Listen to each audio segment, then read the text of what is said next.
हिंद प्यारे बच्चों, कैसे हैं आप सब। उम्मीद करते एकदम बढ़िया होंगे और एकदम मजेदार तरीके से अपने एग्जाम का तैयारी कर रहे होंगे। मैं विवेकानंद स्वागत करता हूं प्यारे से यूट्यूब चैनल ज्ञान संग्रह में।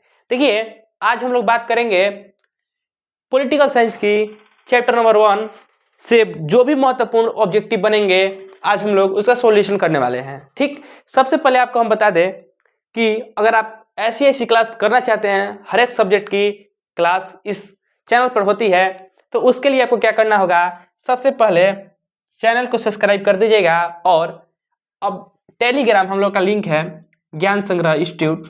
ठीक, ज्ञान संग्रह। ठीक, तो ज्ञान संग्रह टेलीग्राम का लिंक है, तो आप लोग लिंक क्लिक करके और टेलीग्राम पे ज्वाइन हो जाएंगे ताकि इसका पीडीएफ जो है वो आपके पास पहुंच सके। ठीक, और हम बात करने वाले हैं, कल हम लोग किए थे जियोग्राफी का चैप्टर नंबर 1 किए थे।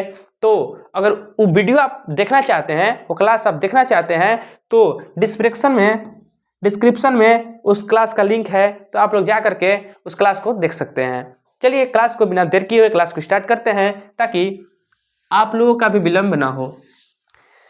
तो देखिए, हम लोग का पहला क्वेश्चन है कि भारत में कहाँ औरतों के लिए आरक्षण की व्यवस्था की गई है। ठीक, हमें पता है कि भारत में औरतों के आरक्षण के लिए व्यवस्था की गई है, तो कहाँ पर की गई है। क्या वह लोकसभा में? नहीं भैया, लोकसभा में नहीं। विधानसभा में? नहीं। मंत्रिमंडल भैया? नहीं। पंचायती राज व्यवस्था यानी बलवंत राय मेहता समिति ने जो पंचायती राज व्यवस्था का गठन किया था, जो कि त्रिस्तरीय है। क्या है यह? त्रिस्तरीय। ठीक, त्रिस्तरीय यह पंचायती राज व्यवस्था है। तो त्रिस्तरीय व्यवस्था पूछ देगा सवाल कि पंचायती राज व्यवस्था कैसी व्यवस्था है, तो यह त्रिस्तरीय व्यवस्था है। कैसी व्यवस्था है? त्रिस्तरीय व्यवस्था है।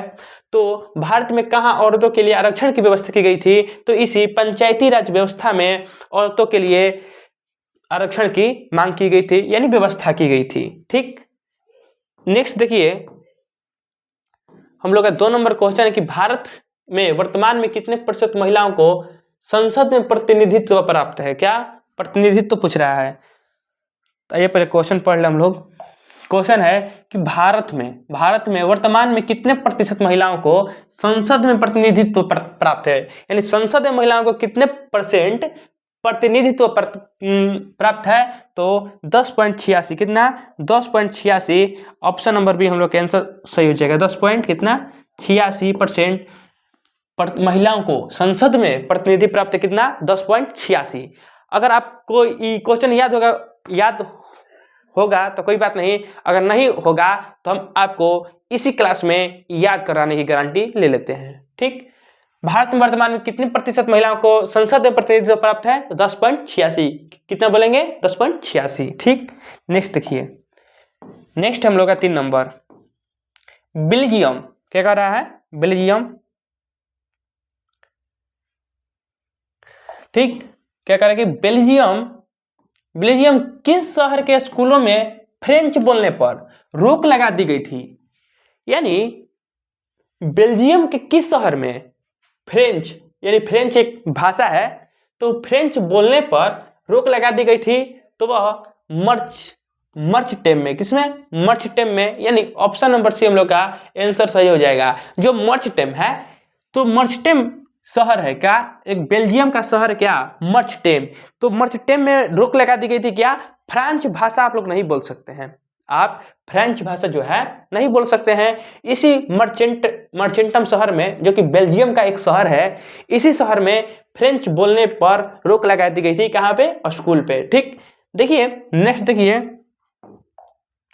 क्वेश्चन नंबर 4 है कि डरबन में क्या बोल रहा है? डरबन में। ठीक, ध्यान से देखिए, क्वेश्चन ये VVI है। यह क्वेश्चन जो है VVI है। डरबन में नस्ल भेद विरोधी सम्मेलन हुआ था। नस्ल मतलब क्या होता है? गोरा। क्या? गोरा और काला के मध्य। ठीक, अगर हम आपको एक बता दें, अगर आप सोनवर्षा के आसपास से हैं तो हम लोग का ऑफलाइन क्लास चलता है। क्या चलता है? ऑफलाइन क्लास चलता है ज्ञान संग्रह। क्या? ज्ञान संग्रह इंस्टीट्यूट। ठीक, ज्ञान संग्रह इंस्टीट्यूट हम लोग का सोनवर्षा में चलता है। अगर आप सोनवर्षा के आसपास हैं और हम लोग का ऑफलाइन क्लास में आप लोग पढ़ना चाहते हैं तो आप लोग आ सकते हैं। हम लोग बहुत ही बढ़िया तरीके से हम लोग का ज्ञान संग्रह इंस्टीट्यूट में पढ़ाई होता है।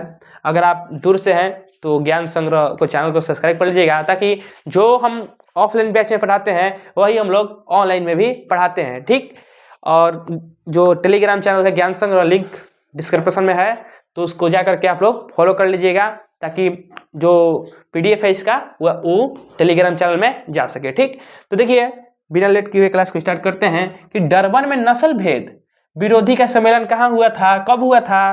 तो यह 2001 में हुआ था। कहाँ, कब हुआ था? 2001 में हुआ था। ठीक, डरबन नस्ल भेद में, डरबन नस्ल भेद विरोधी सम्मेलन 2001 में हुआ था। क्या कह रहा है? डरबन नस्ल भेद विरोधी सम्मेलन कब हुआ था? 2001 में हुआ था।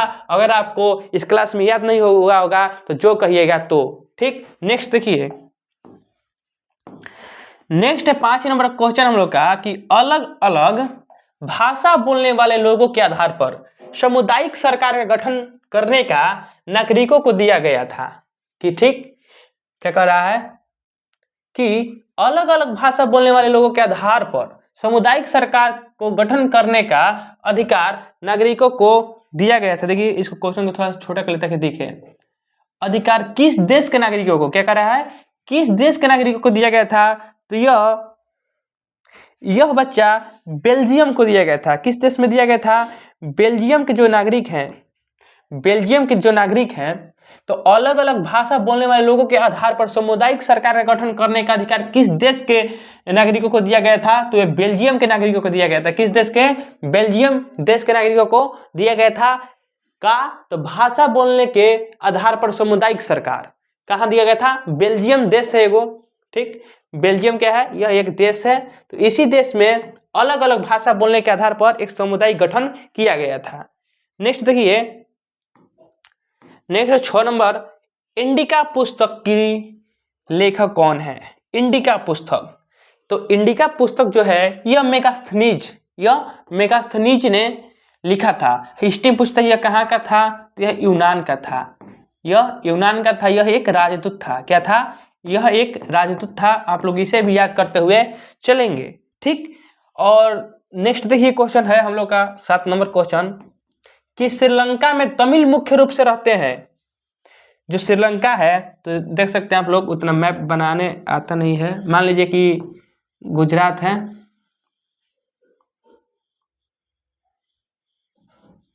यहाँ पे गलती हो गया थोड़ा सा।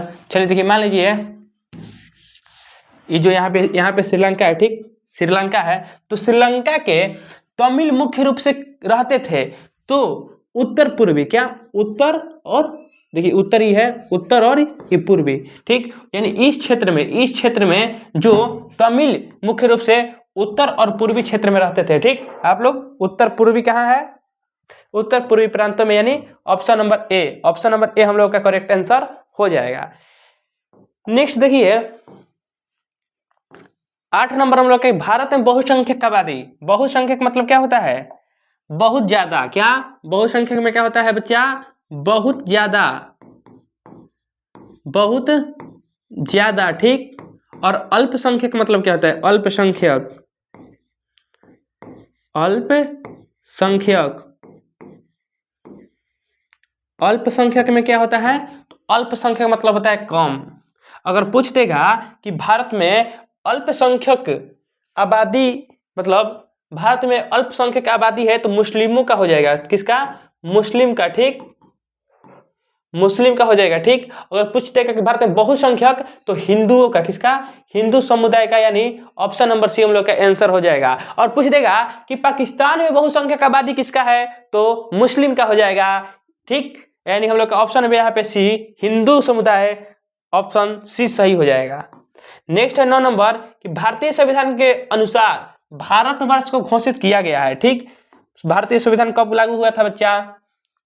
भारतीय संविधान कब लागू हुआ था? तो 26 जनवरी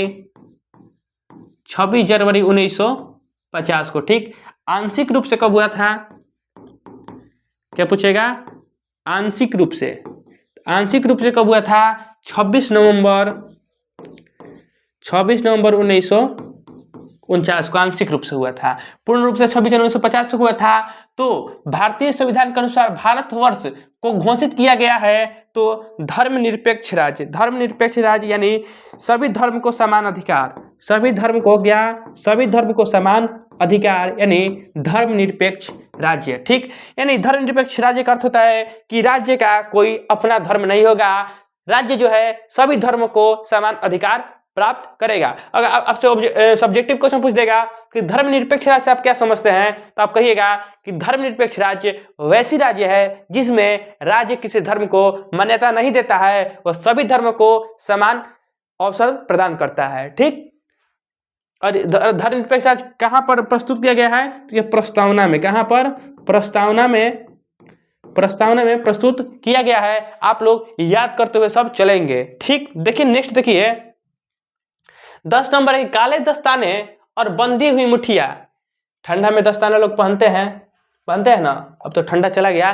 तो काले दस्ताने यानी ब्लैक कलर का जो दस्ताना है और बंधी हुई मुठिया प्रतीक किसका है? तो यह श्वेत शक्ति का प्रतीक है। किसका? श्वेत शक्ति का प्रतीक क्या है? काले दस्ताने और बंधी हुई मुठिया श्वेत शक्ति का प्रतीक है। ठीक, नेक्स्ट देखिए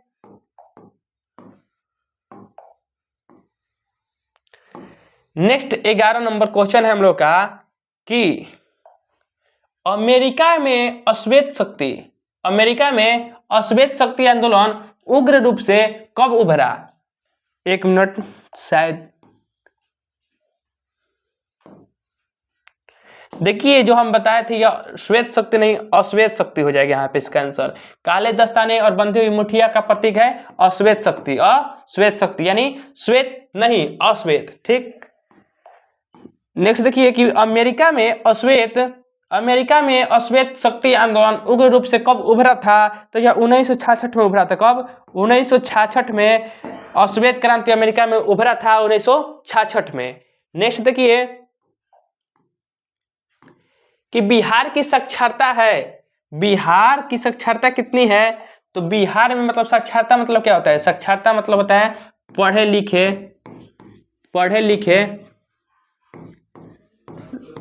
लिखे की मैंने पढ़ने लिखने के लोगों की संख्या या अनुपात कह सकते हैं, उसी को हम लोग साक्षरता करते हैं। तो बिहार की साक्षरता कितना है? तो 47% है, यानी ऑप्शन नंबर बी हम लोग का आंसर सही हो जाएगा। नेक्स्ट देखिए हम लोग का है 13 नंबर क्वेश्चन कि इनमें से किस संस्थान में महिलाओं को 50% आरक्षण प्रदान किया गया था? तो 50% आरक्षण कहाँ पर प्रदान किया गया था? स्थानीय पंचायती राज समिति, कहीं कहीं भी स्थानीय नहीं देगा, सिर्फ पंचायती राज समिति यानी पंचायती राज संस्थाओं को सबसे पहले महिलाओं को 50% आरक्षण प्रदान किया गया था। देखिए हम फालतू में 100 को क्वेश्चन 200 क्वेश्चन या 12-12 घंटा का क्लास मैराथन हम नहीं कराएंगे, क्योंकि मान लीजिए हम कराएंगे वो आपको अइबे नहीं करेगा एग्जाम में और 5 दिन एग्जाम है। तो हम लोगों को ऐसा स्टडी करना है ठीक कि जिससे जो पढ़े वही लड़े और 5 दिन एग्जाम हिबे किया है तो काहे ला हम लोग 12 घंटा जाके माथा खराब करें। तो ये जो समय है रिवाइज करने का समय है और हम आपको क्या कर रहे हैं? रिवाइज करवा रहे हैं ताकि आप लोगों का रिवाइज हो। अधिक से अधिक जितना आप रिवाइज करिएगा उतना आप ऑब्जेक्टिव या सब्जेक्टिव जो है सही करिएगा एग्जाम में। तो देखिए अभी अगर आप चाहेंगे कि याद कर लें तो जो याद किए होंगे ना वो भी भुला जाएंगे। तो जो ये समय है आप रिवाइज करिए। तो देखिए हम रोज आपको रिवाइज करवाते हैं, चैप्टर वाइज रिवाइज कल से स्टार्ट किए हैं। तो कल हम किए थे क्या? जियोग्राफी का चैप्टर नंबर 1 क्या किए थे? जियोग्राफी के चैप्टर नंबर 1 डिस्क्रिप्शन में उसका लिंक है, आप लोग जाकर देख सकते हैं। ठीक, तो नेक्स्ट देखिए हम लोग का 14 नंबर क्वेश्चन है कि निम्नलिखित देशों में किसी धार्मिक एवं जातीय पहचान के आधार पर व्यापक रूप से विखंडन का परिणाम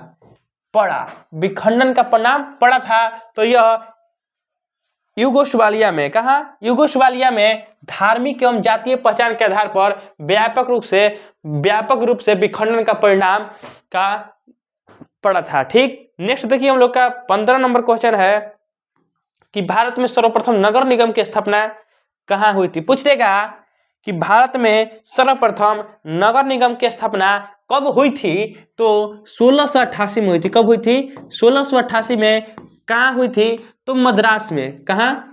मद्रास। ठीक, कहीं कहीं मद्रास की जगह चेन्नई दे देगा तो हम लोग का Chennai option number D answer सही होगा। आज हम लोग 15 ऑब्जेक्टिव किए थे, आपको बताने की 15 में से आपका कितना सही हुआ। ठीक, और हम रोज ऐसा क्लास जो कि आपके एग्जाम के लिए रिवीजन की दृष्टि से बहुत ही महत्वपूर्ण है, तो हम लोग रोज क्लास ऐसे लेकर आते हैं। अगर आपको रोज ऐसी क्लास चाहिए तो YouTube चैनल को सब्सक्राइब कर लेंगे ताकि नोटिफिकेशन आपके पास चला जाए। और इसका PDF अगर लेना चाहते हैं तो ज्ञान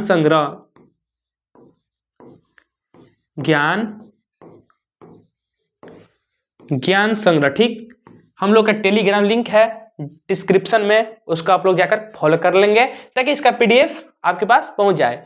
तो क्लास कैसी लगी आप लोग कमेंट करके बता दीजिएगा। मिलते हैं नेक्स्ट क्लास में, तब तक के लिए जय हिंद।